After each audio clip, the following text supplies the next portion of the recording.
संरेख बिंदु। यदि 3 या 3 से अधिक बिंदु एक ही रेखा पर स्थित हो तो उसे संरेख बिंदु कहते हैं। इंग्लिश में क्या होता है संरेख बिंदु? Collinear point. ओके। अनसंरेख बिंदु, नॉन कॉलिनियर पॉइंट। यदि 3 या 3 से अधिक बिंदु एक ही रेखा पर स्थित ना हो तो उसे असंरेख बिंदु कहते हैं। त्रिभुज क्या है? ट्रायंगल।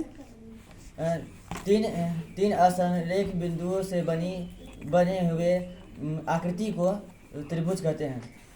चतुर्भुज, क्वाड्रिलेटरल। 4 असंरेख बिंदुओं से बने आकृति को चतुर्भुज कहते हैं, या 4 रेखाओं से घिरी बंद आकृति को चतुर्भुज कहते हैं। चतुर्भुज में दो विकर्ण, चार भुजाएं, 4 शीर्ष, 4 कोण होते हैं। चतुर्भुज के प्रकार, टाइप्स ऑफ क्वाड्रिलेटरल्स। समचतुर्भुज, समानांतर चतुर्भुज, समलंब चतुर्भुज,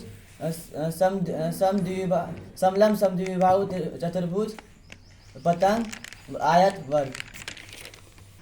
समांतर चतुर्भुज क्या है? जबकि जिस चतुर्भुज में दो सम्मुख भुजाओं का युग्म समानांतर होता है तो समानांतर चतुर्भुज कहते हैं। यदि किसी चतुर्भुज में उसके समांतर चतुर्भुज क्या होते हैं? सम्मुख भुजाएं बराबर होती है। सम्मुख भुजाएं बराबर होती है। सम्मुख कोण बराबर होते हैं। विकर्ण परस्पर समद्विभाजित करते हैं। समचतुर्भुज, रोम्बस। यदि किसी चतुर्भुज की सभी भुजाएं समान लंबाई की हो तो उसे समचतुर्भुज कहते हैं। तो समचतुर्भुज की प्रत्येक भुजा बराबर होती है। चारों भुजाओं में प्रत्येक भुजा बराबर होती है और वह सभी परस्पर लंब होते हैं। विकर्ण परस्पर लंब होते हैं। चतुर्भुज के विकर्ण परस्पर लंब तभी होते हैं। समांतर चतुर्भुज के विकर्ण लंब तभी होते हैं जब वह समचतुर्भुज होते हैं। समलंब चतुर्भुज, ट्रेपेजियम। समलंब चतुर्भुज, जब किसी चतुर्भुज के एक युग्म समानांतर होते हैं तो उसे समलंब चतुर्भुज कहते हैं। समद्विबाहु, समलंब चतुर्भुज, आइसोस्केलेस, ट्रेपेजियम। जब किसी चतुर्भुज के समलंब चतुर्भुज की असमांतर भुजाएं समान लंबाई की हो तो उसे समद्विबाहु समलंब चतुर्भुज कहते हैं। आयत, रेक्टेंगल। किसी समांतर चतुर्भुज की आमने सामने की भुजा बराबर हो तथा उसके प्रत्येक कोण 90 डिग्री हो तो उसे आयत कहते हैं। वर्ग, स्क्वायर। जिस चतुर्भुज की सभी भुजाएं समान लंबाई, जिस चतुर्भुज की सभी भुजाएं समान लंबाई की हो और प्रत्येक कोण 90 डिग्री हो उसे वर्ग कहते हैं। पतंग, काइट। जिस चतुर्भुज की आसन भुजाएं के दोनों युग्म बराबर हो तो उसे पतंग कहते हैं। किसी त्रिभुज के मध्य बिंदु को मिलाने वाली रेखाखंड उसके तीसरी भुजा के समानांतर बराबर होता है और उसका आधा होता है।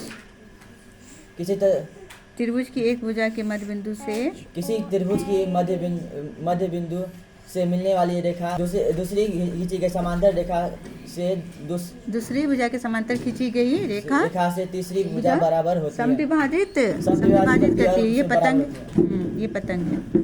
पतंग एक डैश नहीं है। पतंग समांतर चतुर्भुज।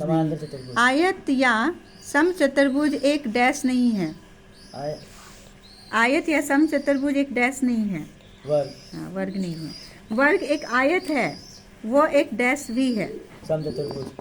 समलंब एक समांतर चतुर्भुज नहीं है, क्योंकि समलंब में डैश भुजाओं का केवल एक ही युग्म समांतर होता है।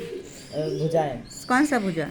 सम्मुख भुजाएं। जबकि समांतर चतुर्भुज में दोनों युग्म समांतर होना चाहिए। किसी चतुर्भुज के ऐसे दो कोण जिसकी एक भुजा डैश हो वे क्रमागत कोण कहलाते हैं। वे निष्ठ हो, अभिनिष्ठ भुजाएं। हाँ। यदि चतुर्भुज की दो भुजाओं का एक ही शीर्ष नहीं है तो वो सम्मुख भुजाएं क्या कहलाती है? सम्मुख भुजाएं कहलाती है। एक ही शीर्ष पर मिलने वाली दो भुजाओं को डैश कहते हैं। सम्मुख। ध्यान से सोचो। आसन कोण। हाँ, आसन भुजाएं कहते हैं।